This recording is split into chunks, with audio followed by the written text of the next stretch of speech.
Everyone, good evening. আমি রুমা চলে এসেছি নতুন একটা ব্লগ নিয়ে তোমাদের সামনে।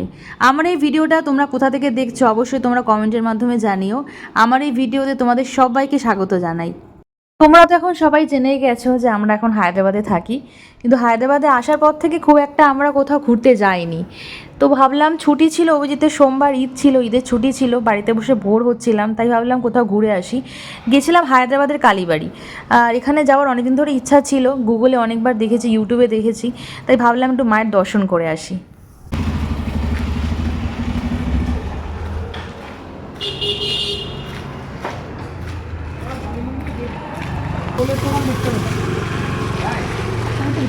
কোথাও দেখতে পাচ্ছি না, অনেক রেলের দোকান তো। কোথায় কোথায় আমি তো খুঁজে খুঁজে কোথাও পাই না। আমাদের এরিয়াতে অনেক আছে। তোমাদের এই এরিয়া না? এই এরিয়াতে প্রচুর বাঙালি থাকে না? প্রচুর, তোমার এই 70-80% বাঙালি আছে। সৈনিকপুরি কত করে রোল? 50। আচ্ছা, তো ফেরার সময় তাহলে খাবে। এখন তো মন্দিরে যাচ্ছি, চলো। এখন দর্শন করে হ্যাঁ হ্যাঁ, কটা অবধি খোলা থাকে মন্দিরটা? তাও মন্দির 9টা পর্যন্ত। 9টা। চলো। আমাদের ওখানে ফুটবল হচ্ছে 35 টাকা। তো এখানে তো একটু তো দাম তো হবেই, এটা তো হায়দ্রাবাদ না, হায়দ্রাবাদে তো এটা পাওয়াই যায় না। তো ওরা এখানে বাঙালি, এখানে ওরা ভোগ আরতি। দেখে নাও, এখানে লেখা রয়েছে আরতি,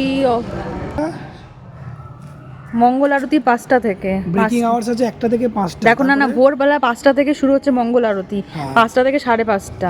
মর্নিং পূজা হচ্ছে 8:30 থেকে শুরু হচ্ছে। পূজা অফারিংটা কি? মানে পূজা নিবেদন তুমি করতে পারবে 6টা থেকে 9টা।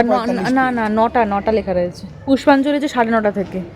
তাহলে এখানে কোনোদিন এসে পুষ্পাঞ্জলি দেওয়াই যায়। মানে এখানে আজকে তো নর্মালি আমরা একটুখানি ঘুরতে এসেছি। তো চলো ভেতরে ঢুকি। এটাই তো গেট। হ্যাঁ, এটাই তো গেট মনে হচ্ছে। চলো। এখানে জুতো খুলতে হবে। Please remove your footwear here. বাহ, মন্দিরটা কিন্তু বেশ বড়। মায়ের দর্শন করে নি একবার, কোথায় আছে।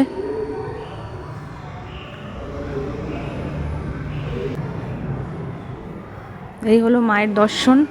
তোমাদেরকে হায়দ্রাবাদের মায়ের দর্শন করিয়ে দিলাম। জয় মা।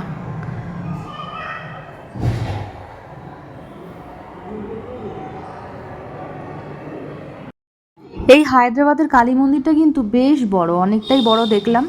আর সত্যি কথা, অনেকদিন পরে একটুখানি ঘুরতে বেরিয়েছিলাম, আর মায়ের দর্শন করে খুব ভালো লাগছে, মনে যেন একটা অদ্ভুত শান্তি লাগছে।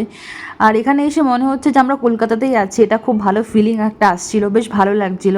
কারণ এখানে তো সবসময় তেলেগু ভাষায় শুনতে হয়, তো এখানে এসে তো বাংলা ভাষা শুনতে পাচ্ছি, বেশ ভালো লাগছে। আর এখানে এসে জানতে পারলাম এখানে দুর্গাপুজো হয়, কালী পুজো হয়, বাইরে বিশাল বড় স্টল বসে। আশা করছি এরপরে অনেকবার আসার ইচ্ছে থাকবে, মায়ের দর্শন আরও অনেকবার করব, ভালোও লাগবে। আর তোমাদের পারলে আবার দর্শন করাবো মায়ের। আর এসে খুব ভালো লাগলো, এটা অনেকটা বড় জায়গা জুড়ে রয়েছে, আর খুব খুব খুব ভালো লেগেছে মায়ের দর্শন করে। এখানে যে শুধু মায়ের দর্শন করেছি তা বলবো না, এখানে কিন্তু শিব ঠাকুরও আছে, মানে শিব দর্শনও করেছি।